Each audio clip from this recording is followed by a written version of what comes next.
Hello and welcome everybody. Hopefully people will be entering the room in a second. I'm going to imagine very, very quickly. Let me check and make sure people are actually here. Yeah? Oh, cool. Okay. People are here. That's good. I'm seeing comments. That's very positive. All right. So as people are trickling in, I'm actually going to start off this particular webinar with some questions. So I'm going to start off with a couple common questions I got on social media, and then I will actually take some of your questions. I have one of my assistants kind of monitoring the chat, so he'll forward up if there are some questions that are relevant on topic and he thinks are of general interest. But what I want to start off with are two questions that I got several times in one form or another on social media.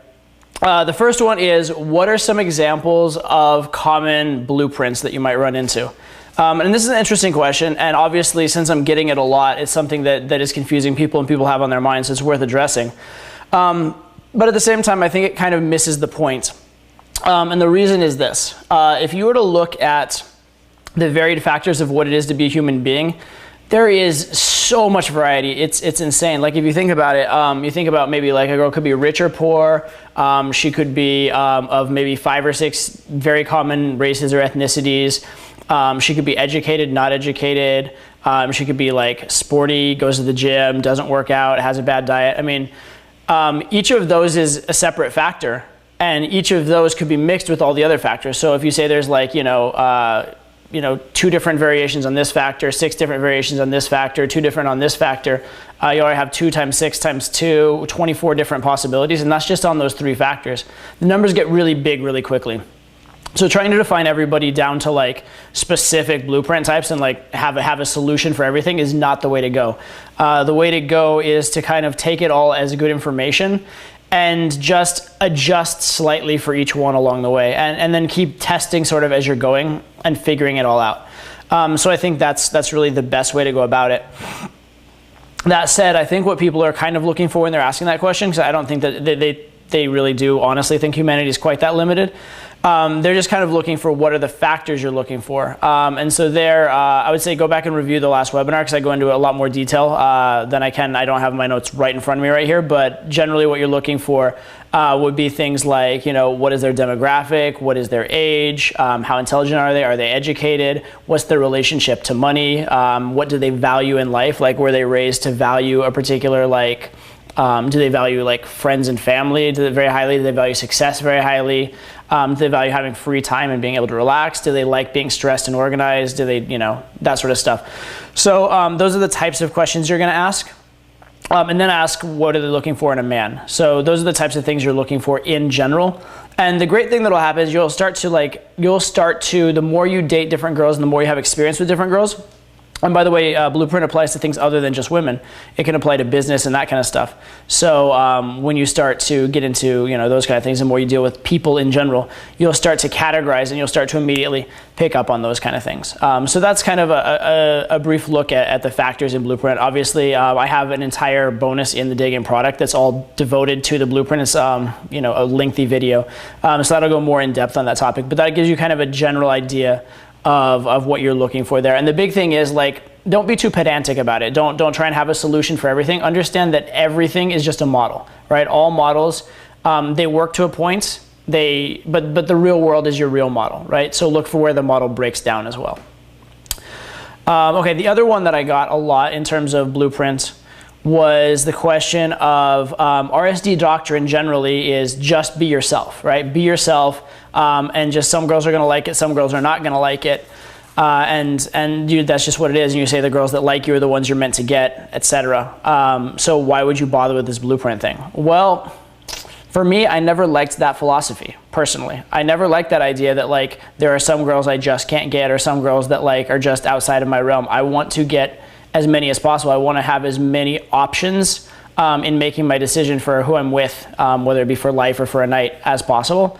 So I look at game as an art, and I want to be the best at it. And I know that this is something that gets results on a practical level, so I want to do it. Okay. Now, you could say that's incongruent, it's manipulative, etc. My answer to that would be this.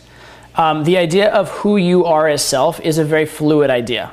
I'm sure that you have certain friends that you probably do one or another activity with. For example, I probably have friends that I play soccer with, friends I go to the gym with, friends I like discuss books and like literature and philosophy with, friends I go game with, etc., etc. Right? I have friends that are friends just because they're friends of my family that I probably don't even like hanging out with that much, right? And the fact of the matter is, I'm a different person in all these different contexts, and so you can be very fluid in the way you relate to a girl. So if a girl's into one particular thing you like, you don't have to relate to her on a different particular thing just because you like that other thing just a little bit more, right? So be a little flexible and be a little open in who you are, and realize that, yeah, you could have a very inflexible relationship. If you say, like, I want a girl to do exactly these 5 things and only these 5 things, then yeah, you might find that girl, but you're gonna have to look and look and look. If you find a girl that's like, you know, I want a girl I'm generally compatible with, we have good energy, good sex, and we have a few things in common that we can share, and that's enough for you, which I think is pretty reasonable, you're gonna do a lot better. So understand that you as a person are fluid. And when I talk about blueprint, I don't talk about changing who you are or lying about who you are in any way. I just talk about using the part of yourself that's most relatable to them, and also just conveying yourself in a way that understands their language. So it's not fundamentally changing who you are, it's being the person that's most compatible with that person within the realm of the people you like to be, if that makes sense. So understand that we are all fluid in general, so we should use that fluidity instead of trying to be rigid, especially when it's to our benefit to do so. Okay. Quick question: these the ones that are highlighted as questions, are those the ones that you selected out, or no? Okay, just checking. Okay, we'll take, yeah, okay, cool. We'll take a couple questions here. First one, if you match her blueprint, wouldn't you be placed in provider because that's what she's looking for? That's an interesting way of looking at it. And I would say no, that depends on what her blueprint is. If her blueprint was the blueprint of a provider male and you met that blueprint, then you would be a provider. But a lot of girls' blueprint is they want the guy who's a little dangerous, the guy who's like sexy and playerish. So obviously meeting the blueprint of the non-provider sexy guy is not putting you in the provider frame, right? It just depends what her blueprint actually is. Also, you can meet some parts of her blueprint and not others. So it may be that the girl does want a provider frame guy, you know, on some level that is her blueprint for what she's looking for in a guy. But she also wants, you know, a guy who is ambitious and a guy who is into certain things she's into and all that kind of stuff. So you're very free to meet the blueprint parts that you're actually willing to be and not meet the other one. So if you don't want to be in the provider frame, don't be in the provider frame. And you can maybe, if that does violate her blueprint of what she thinks she's looking for, that might make it a little harder to get her. But you still don't have to be in that situation you don't want to be in. Does that make sense? And understand, I said this before with blueprint, you don't need to hit her blueprint to get laid, right? I think of it as swimming downstream with the current in a river as opposed to swimming upstream against the current. You can still get there if you're against the current a little bit. You don't have to hit her perfect blueprint to get with her. And by the way, just because you do hit her blueprint on a logical level doesn't mean you will get with her if you're an unattractive man in general. That's a prerequisite as well. You need to have generally attractive qualities. So understand all of those factors as well. Okay, so yeah, don't think that like the blueprint is the be all and end all, and don't think that you have to like bend to everything the girl thinks she wants. Just understand that these are general guidelines, things you can take into account. You're free to use them or not use them as you see fit, okay? And you're free to, you know, use your judgment in terms of what you do. It's just an added tool to make you better. Let's see if we can get rid of that one. Hang on, don't know if I can, I'm trying to remove that question, I can't yet. Can you put the next one up?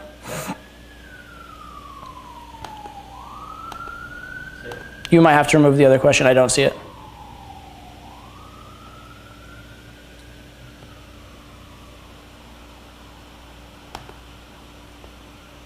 Two seconds for a technical difficulty here. I can't get the other one to go away.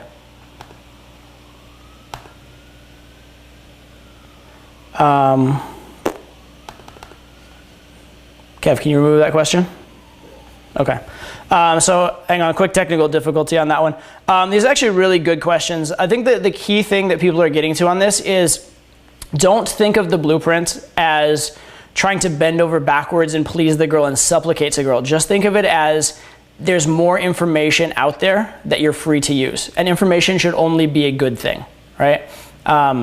You don't have to you don't have to use every bit of it. You don't have to change who you are. And you certainly don't have to put yourself in a relationship you don't want to be in, right? If a certain girl is looking for a particular type of relationship that you don't want, you are not obligated to have a relationship with that girl.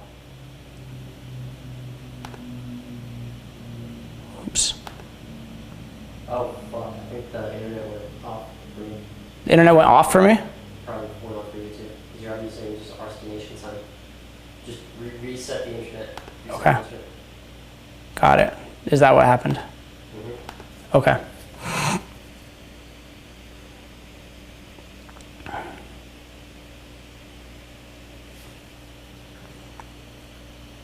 All right.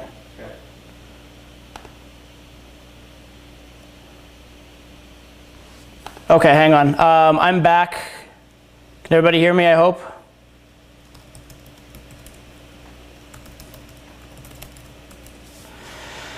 All right, guys, so I guess we had a little internet issue there. We should be back live now. And I will take a couple more questions quickly. Kevin, you back online or not yet?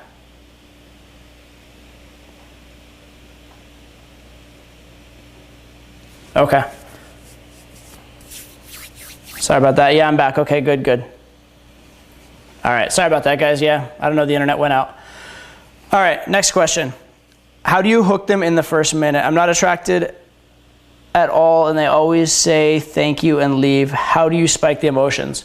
Okay, actually, that's a perfect question for this webinar, because that's exactly what we're going to talk about, is how to spike the emotions, etc. And actually within the day game product, I have tons and tons of material on that as well.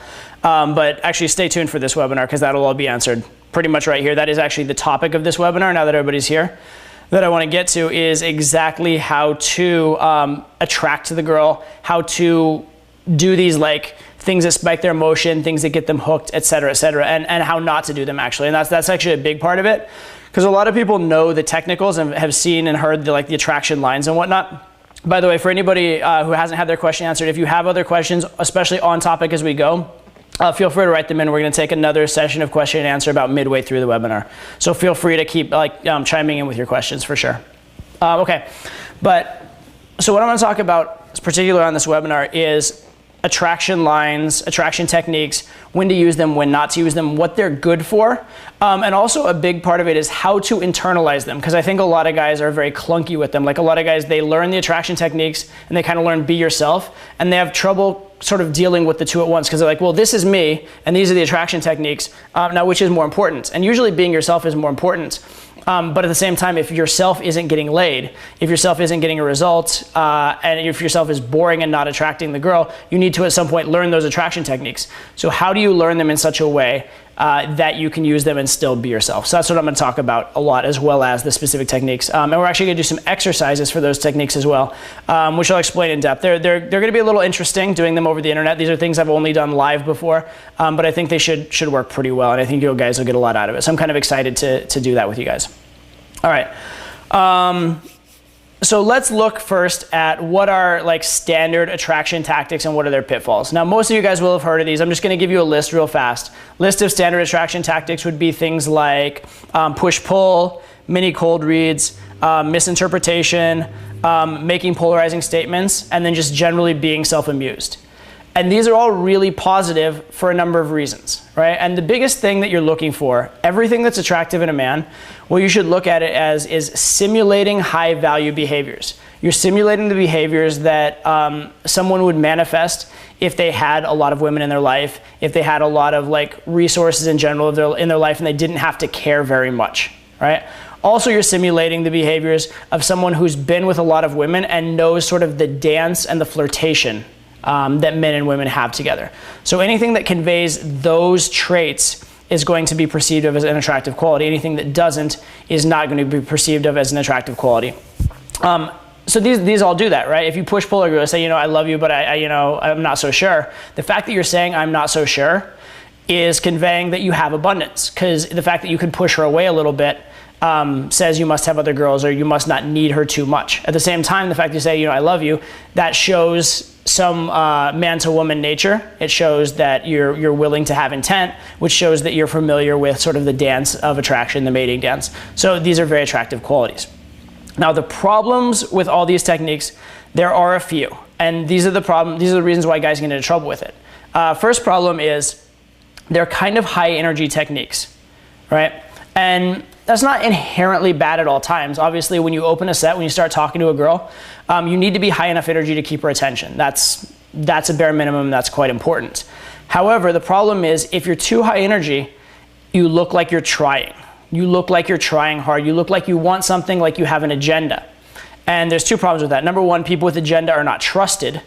But number two, if you have an agenda and you look like you're trying for something, that conveys a lack of abundance, right? It conveys you're needy and don't have women in your life, which is the opposite of what you actually want to be conveying.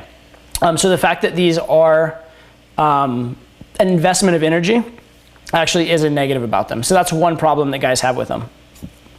Second problem guys have a lot is they can't come up with them on the spot. So they may know the technique exists, but they're like, oh, okay, well, what do I do? I know I need to just say something attractive, but what do I say? How do I say it? And this is a technical issue, which we're actually going to address on this webinar, which should be really, really good for you guys.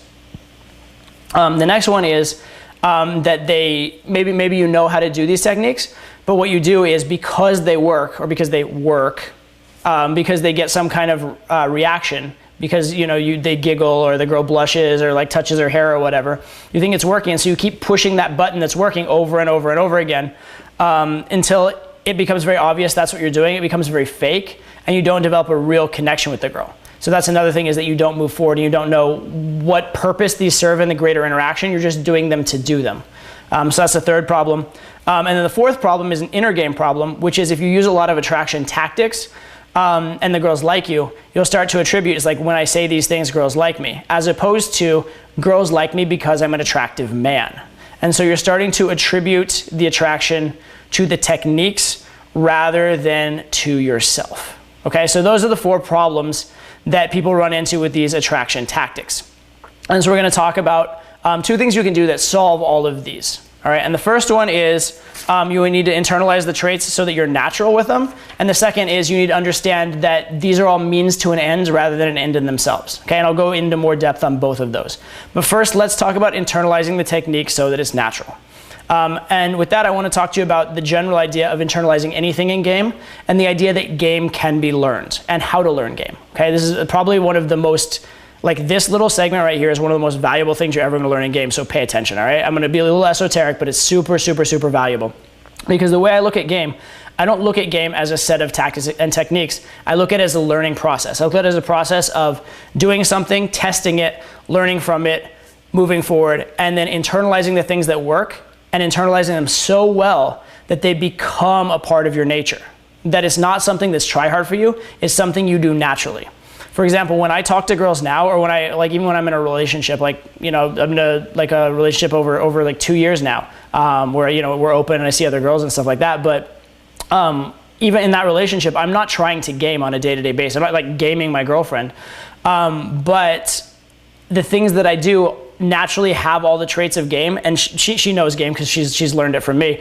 And she recognizes these things, but I'm not doing them intentionally. It's just how I naturally communicate because it's so internalized, and that's what you want to get to eventually. And so I'm going to give you an example of that, and this is a metaphor for how to learn anything.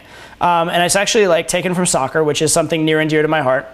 But basically, if anybody knows the history of soccer, I'll do very briefly. There was a soccer school in the Netherlands called the Ajax Soccer Academy. And basically it's responsible for most of the training techniques for modern soccer. It came out, like they started in the 70s, and they've just been like, they crushed it for a while and then everybody copied them. But what they did is they broke down the things that top class players were doing into the smallest little movements, the smallest little parts, and they just had these young kids train those parts over and over and over again until they became natural and internalized, until they could do them quickly, effortlessly, without looking at the ball. So it was like the ball was just a part of their foot.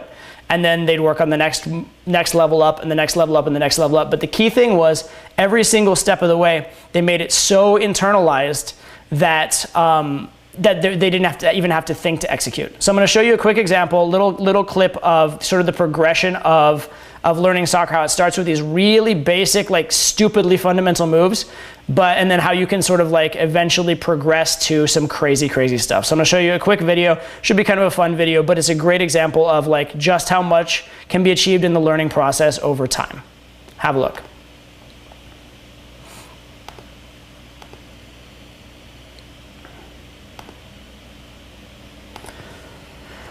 All right, so this is like the very basics, like the most simple, easy, useless movement you could possibly imagine. And this is where you start. And then you start going, a little bit faster, doing it a little bit, more rigorously. Ideally, you start maybe not looking at the ball, doing it a little smoother. Now you look, maybe you do some more complicated moves, but it's still that repetition, the same move over and over and over again. And at this point, you're still thinking about the move, right? You're still thinking explicitly about doing the move, doing the move, doing the move.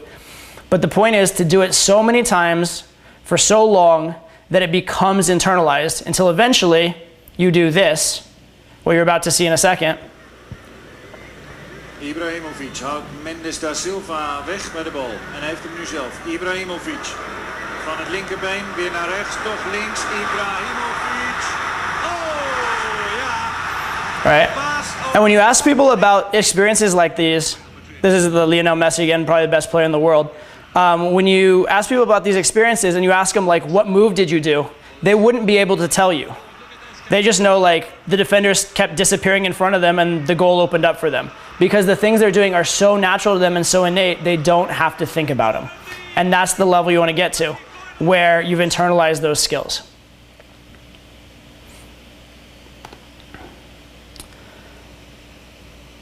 And the great thing is not only are those skills internalized, but I guarantee you those two guys, that's Ibrahimovic and Messi for anyone who follows soccer, but those two guys, they're doing things they never explicitly practiced. They never practiced that exact sequence of moves before, but they practiced so many sequences of moves so many different ways that in the moment when it was necessary, those other moves just came out, right? And that's what you want to get to, and that's how it is in game. A lot of times when I run a set, people ask me like, what did you say, or how did you do that, or how did you pass that shit test? And I won't even have been aware there was a shit test because I just passed it so naturally and so effortlessly because I was just, it's just habits for me. It's just internalized.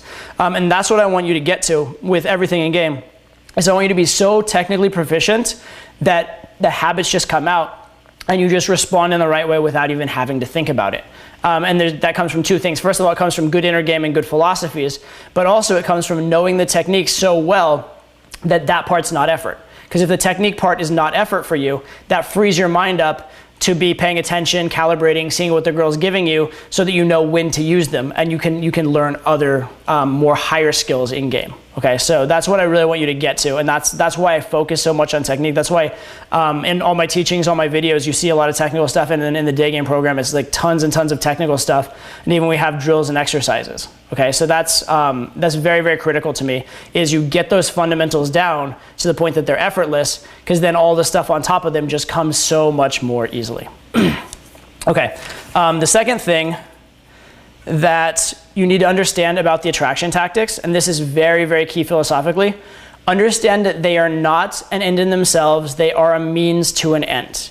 And what you need to understand with this is understand what actual success looks like with girls and what are the things that get you there, and then what are the things that don't. Because a lot of guys, they go and they do these little attraction tactics and they see the girl giggling, they think, oh, I'm doing the right thing, that's good, right? Or they see the girl blushing or touching her hair or whatever, and like, okay, good, let me just keep pushing that button. And understand, like, continuing to push that button doesn't really get them anywhere, all right? That's just an emotion in their body. What you really want, like, if you're gonna write anything down out of this webinar, write this one down, okay? Here's what you want. The end that you're going for is not buying temperature, it's not getting her giggly, it's frame and compliance.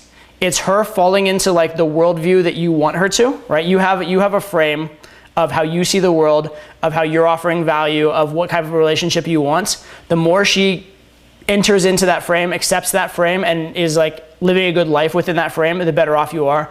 And the more that when you say, hey, let's go over here, hey, come here, hey, you know what, repeat after me, Todd, I think you're amazing, whatever. The more you can get her to go along with the things that you are suggesting, and she's accepting you as a leader, right? That's what success looks like in game. That's the things that will get you actual results, right? Getting the girl's body temperature up will get the interaction to feel good for a few minutes, and it'll be fun, but what will actually get you results is frame and compliance. So that's what you want to really be working on. And when we talk about like getting girls instantly attracted, we talk about the hook point. We're talking essentially about a model that I came up with.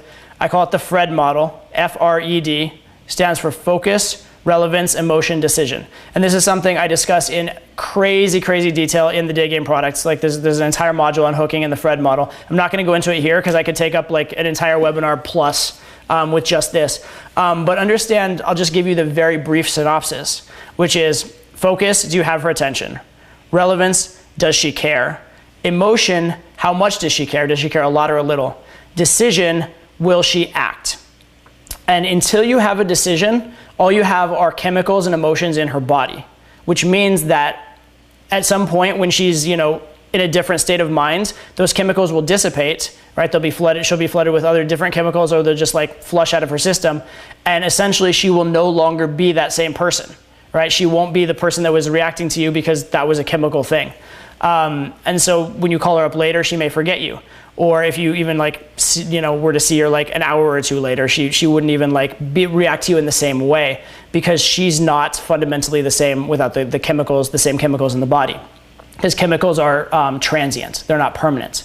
But a decision, an action in the real world is something legitimate that happened. And once that occurs, everybody has to acknowledge it. You have to either acknowledge reality or be insane, right? And then if someone is acting as though they like you long enough, they kind of have to rationalize internally, subconsciously, that they do like you. All right, so the key thing is get that decision.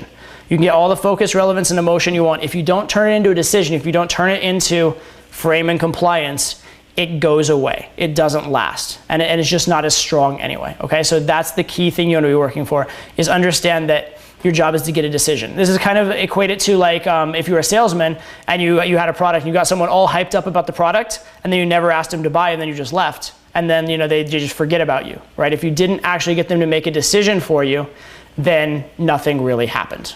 So that's what's critical, is getting that decision, okay? Very important.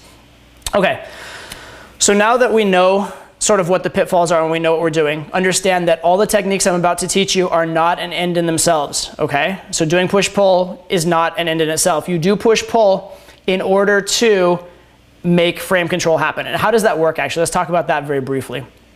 So when you're putting someone into a high emotional state, you make them more willing and ready to agree to things because they're having a good time. They want to keep that good experience. They're associating that good experience with you, et cetera, et cetera. Also, the brilliant thing about humor in particular, humor is, there's this concept, I don't know if Edward de Bono is the person that came up with it. He's the person that wrote the book called Lateral Thinking. But there's this idea called lateral thinking, which is when you take something and you think about it in a different way. And a lot of humor is that. It's where you take a situation and you reframe it in a way, but you make it be thought of or appear in a different context. And so humor is not only great for positive emotions, and again, when people are positive, have positive emotions with you, they want to continue the interaction, they want to go along with you, they want to comply with you. But also humor is brilliant because it's a great way to enact frame control. Right? If you bring up a frame in like a very confrontational, I'm right and you're wrong kind of way, people will resist it. If you bring up a frame in a humorous way, people will usually go along with it because it's enjoyable, and it's a great way to reframe and do frame control. All right, so understand things like misinterpretation, things like push-pulls. They're a means to an end. They're a means to frame control. They're a means to a deeper connection and a deeper investment from the girl. They're not an end in themselves, okay? So as I teach you these things, understand that. All right, that said, now we're gonna get technical. So in the same way that I just showed you the videos of those like soccer players who are like first learning and getting good, that's what we're gonna do here. We're gonna break down parts of an interaction to their bare bones, and I'm gonna kind of go through them with you, and I'm gonna give you some exercises. And the way I'm gonna do it is I'm gonna explain the exercise, you explain what you're gonna do, and then I'm gonna show you either some pictures or some videos for the various exercises that are gonna be catalysts for what you're going to use to do the exercise. All right, that may not quite make sense right now, but it will in a second. So let's get into it and just go exercise by exercise. The first exercise actually is not specifically an attraction exercise, but it is one of the most important exercises you can do in game, and it's fundamental to all the others, because if you can't do this one, you're in trouble. And this is an exercise to just always have something to say. All right, and this is actually a comedy exercise as well. It's taken from improvisational comedy. It's also great for passing shit tests. So in that way, it is an attraction exercise. But this exercise is called yes and. So the way this works is you're going to get a phrase to work with, and then you must say the word yes, the word and, say the word yes, the word and then say the first thing that comes to your mind. Do not edit it, do not censor it, just say it. All right? And then also there's going to be kind of a blank space. You have to keep talking through the entire blank space. Okay, so the way this is going to work is there's going to be a quote that comes up on screen, and then as soon as you finished reading the quote, and by the way, if you don't finish reading the quote on time, you can just yes and whatever part of the quote you've read. That's fine too. You say yes and then just talk through the entire black slide until the next quote. All right, and don't edit, don't censor, don't worry about what comes out of your mouth. The whole thing here is just to vomit words. All right, they don't have to be brilliant, they just have to be something. The idea is to keep talking no matter what. So if, say I'm trying to think of a random famous quote right now. Say if the quote, I think the one of them is like, we have nothing to fear but fear itself. So then that comes up, you go, yes, and the funny thing is that I used to be scared when I was a kid of, jumping off the diving board. The funny thing was once I dove the first time, I was like, wow, that was amazing. I just wanted to go again and again and again. So that's just an example. I just yes-anded, and I said something immediately afterwards. So you're gonna do that until the next slide comes up, okay? So that's the idea. I'm now going to start playing a bunch of slides for you on the screen. So it'll be a quote with actually some music, and then it'll be a blank space. So you yes and through the blank space. When the next quote comes up, cut it off, and then yes and that quote and keep going. The idea again is keep talking no matter what, all right? Here we go, should be fun.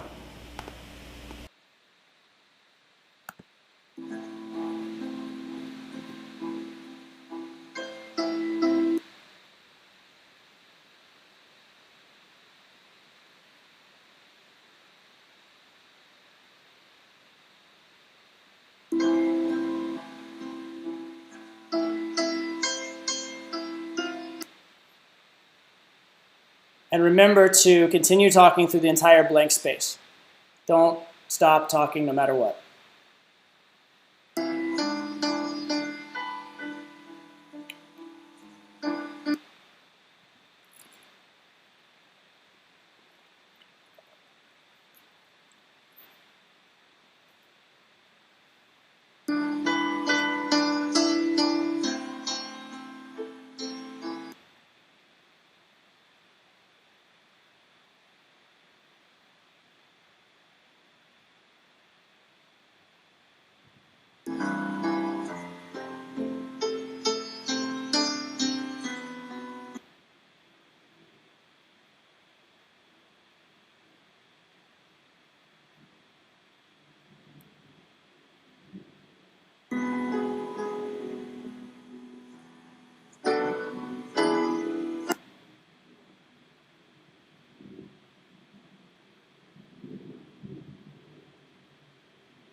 All right, and good. All right, so hopefully you guys were able to do that. If not, you can always watch this on the replay page again, and you can do this exercise actually over and over again if you would like to through that context. So that's a good way to do it.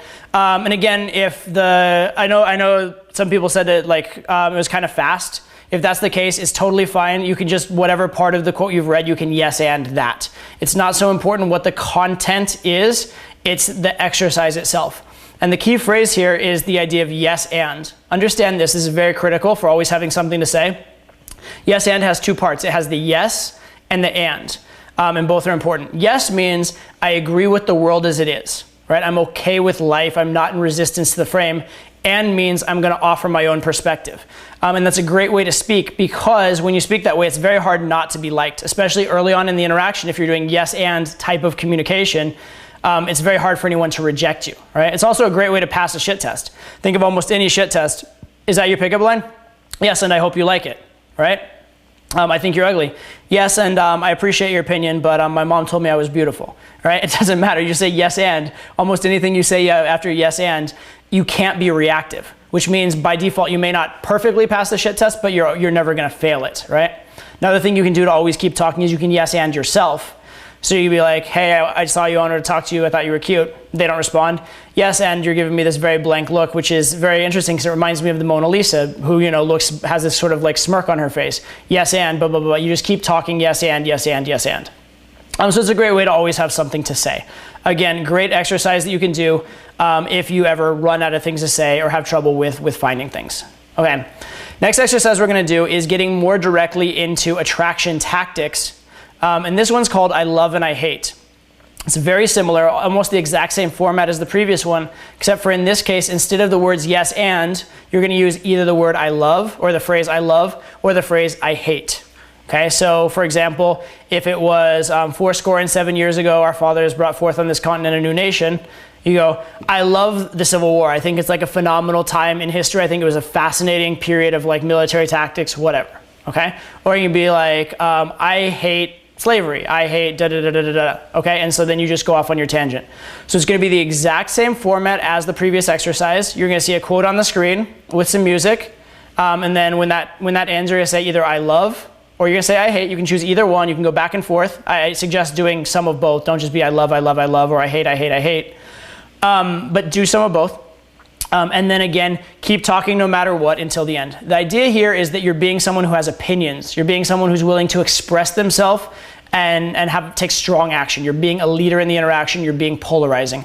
And these are very attractive qualities, okay? Again, if the words come up and go down too fast, whatever you've read, adjust I love and I hate based on the part that you've read. Okay, it's not that you have to be perfect with this exercise. It's not that what you say has to make brilliant sense or be like the most genius thing ever said. It's that you just follow the format. The beautiful thing about game is if you get the formats right, the words almost don't matter. All right, so with that said, let's go to it. I'm going to give you another little slide reel, and we're going to do I love and I hate.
Okay, good. So that should have been some really excellent practice for you guys. And again, you guys can, when the webinar replay comes up, you can always go over this again, and you can practice over and over. If you had any trouble with any of the exercises, I highly suggest if any of these exercises particularly gave you difficulty or trouble, go back and drill them again. So it's a great opportunity for you to practice on those things, okay? And if any of you had questions come up as we were going through this, we're gonna do a few more exercises, and then at the end of the exercise, I actually will take a further set of questions from you guys. So we can go over whatever questions or sticking points you guys may have had briefly there as well. Okay, the next one, now we're gonna get really into specific attraction tactics. We're gonna talk about the push-pull. And the push-pull is absolutely like critical to game. It's like the fundamental idea of flirtation. You know, I love you, I hate you, I love you, I hate you. So what you wanna be doing in this case is I'm gonna have pictures that are gonna come up on the screen now. And as soon as the picture comes up, I want you to just say the first thing you think.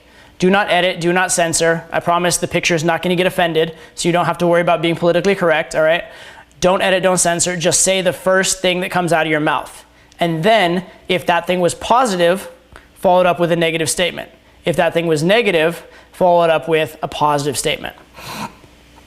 So say that, you know, there was a picture on the screen of like maybe a really douchey guy might be like, wow, you look so douchey. But you know what? The hair gel is like, it's immaculate. I appreciate that, right? So that's a negative and then a positive. Or if some girl like a hot girl in a weird costume came up and be like, oh my God, you're so hot, but you know, I'm not so sure about that skirt. Make sense? So what you're gonna do is create the push-pull on the spot. Again, I don't want you to worry too much about it being good. Just get the format right. You're gonna have a period of time after each picture. If you're particularly competent with this, if you're very good at push-pull in general, what I would challenge you to do is try and do 2 in the interval. So then you do a push-pull, push-pull. So if it's a positive, negative, positive, negative. And you eventually should get to the point with push-pull that you could do it over and over and over again. Like you'll hear some of, actually in some of the interactions that I'm gonna show you on this webinar, and especially if you get the day game product or you know, look at some of my hot seat or some infield stuff that I do. Basically, I can do push-pull indefinitely. I can be like, you know what I love about you? Absolutely nothing. Actually, there's this thing, but it's a little weird. But you know, I like that you're creative and interesting and unique, by which I mean that you kind of freak me out. But you know, at least you're not boring completely, right? So it's like pop, push, pull, push, pull, push, pull, push, pull. So that's what you want to get to eventually. So what's going to happen here, it's going to be a series of pictures. Every time a picture comes up, say the first thing you think. Do not edit, do not censor, and then again, if it was positive, make it a negative statement next. If it was negative, make it positive. If it's kind of a neutral statement, don't worry about it. Choose either a positive or negative, and that will then filter the previous one into being whatever category it could have been. Okay, so without further ado, let's look at the pictures and get started. And I will tell you, a lot of these are female, and then there's a few surprises thrown in. Try not to be thrown off too much by them. The point is, don't worry too much about it being male, female, or animal, vegetable, mineral, whatever. Just get the format. Remember, push, pull.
Okay, good. So hopefully that was pretty doable for you guys. Again, if you had trouble with them, especially this one in particular, if you were unable to come up with the push-pulls quickly, I highly, highly encourage you to go back, look at the replay, and get it to the point where you can do this. If you can push-pull regularly and easily, It's going to make your game much, much, much easier. If you have trouble coming up with these on the spot, even in a context where you're not flustered and not thinking, oh my God, she's hot, it's just going to make it more difficult when you do have that, right? So the fact of the matter is, like, there's two ways of looking at game. There's the outer game and the inner game.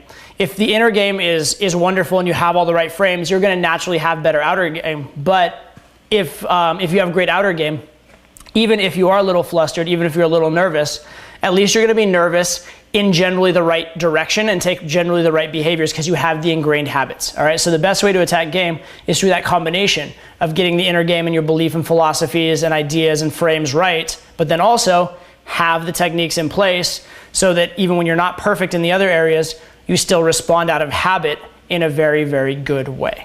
All right. So that's push-pull. The next one we're going to do is called mini cold reads. And this one basically is of this format, okay? You're so X, it's just like Y. So it could be like, you're so blue, you're like a little Smurf. Or it could be like, you're so well dressed, you're like a little penguin. Does that make sense? Or you're so cute, you're like my little sister. They don't even have to make sense. It could be like, you're so red, you're like a sumo wrestler. That doesn't even make sense. But the point is, if you follow that format, it actually would be effective in set. Because the idea of a mini cold read is not to be like brilliant or comedic or whatever. Now, if you happen to do that, that's great. But the main idea of the mini cold read is to make the girl think about herself and put her kind of in her head rather than thinking about the interaction. And so even if the mini cold read doesn't make sense, it does it. In fact, arguably, if the mini cold read makes no sense, it might do that even more because it's more confusing. Okay? So the point again is, it's the format that's the powerful thing. The actual words are less important. So just get used to coming up with a format on command. This is going to be structured the same as the last one, which is it'll just be a series of pictures. So each time a picture comes up, do a mini cold read. You're so X is just like Y.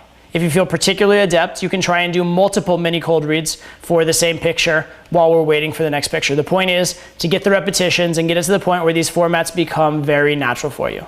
So without further ado, here goes. Here's the next set.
All right, good.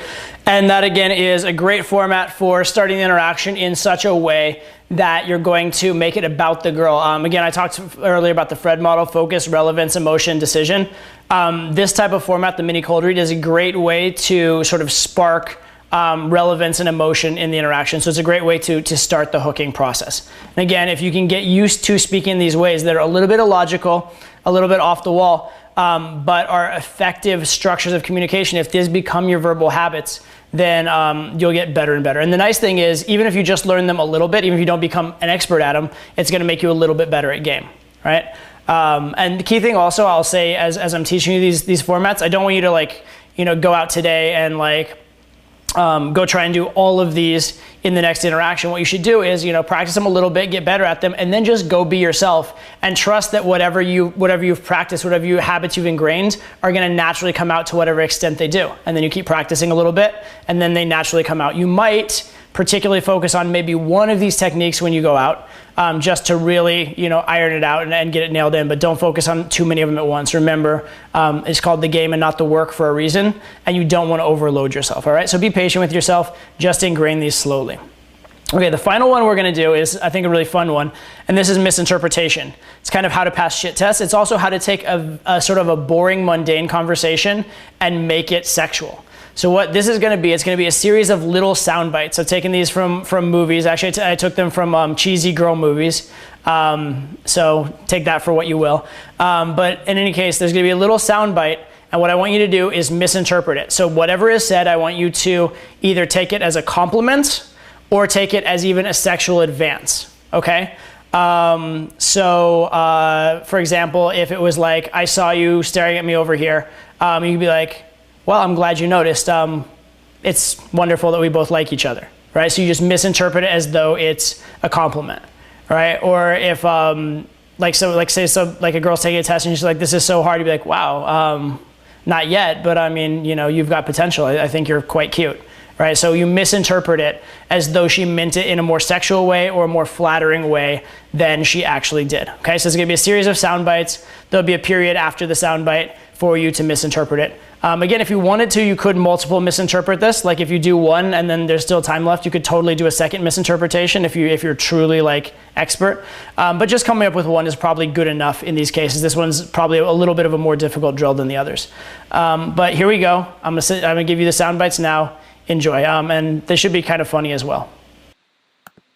I don't know if anyone told you about me.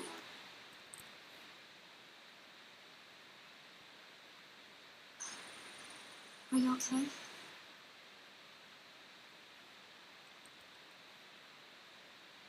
Wait, hold on. Let me try that again. That was terrible.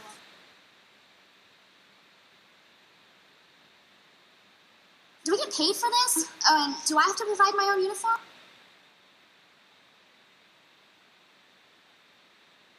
I'm sorry. I just broke up with my boyfriend. So you agree? What? You think you're really pretty?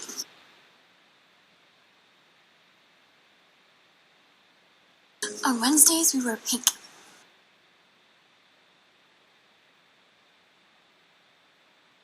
What are you?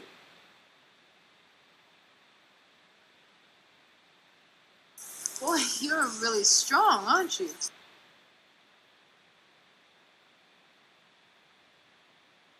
I could put my whole fist in my mouth. Want to see?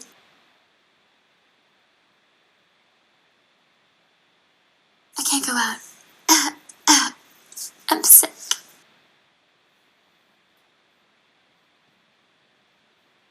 Did you have an awesome time? Did you drink awesome shooters and listen to awesome music and then just sit around and soak up each other's awesomeness?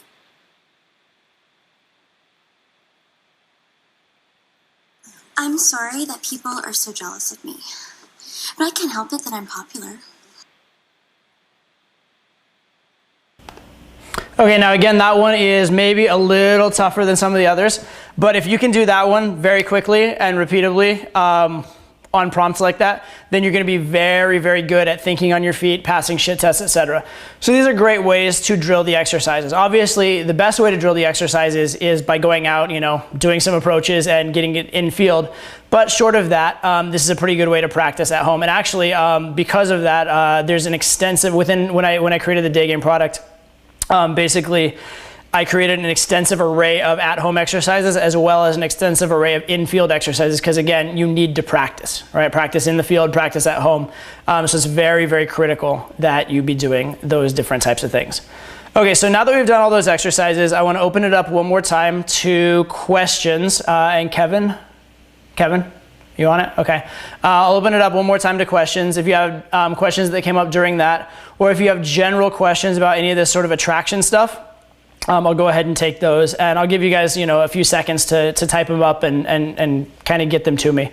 We'll take just a few quick questions. Okay, question. How not to cross the line with being rude at push-pull, and then again, how not to be too nice? It's a really good question. Probably the best quick answer to that, I'd go a lot more in depth, obviously. You'll see when I break down kind of the footage I'm going to do in a second, and then also like in the day game product itself, I go a lot more in depth as well. But the general idea is you need to calibrate. You need to find out where the line is. Most guys are inherently too nice. Like if this is like nothing and this is like what you could get away with, 10 out of 10, most guys are like here. They're at like a 2 or a 3 out of 10, and they think they're being like edgy and polarizing, whereas they should be here, right? Because where you're almost at the point of what you can't get away with is where you're the most powerful. And in order to find out where that place is, you need to occasionally cross the line, like occasionally.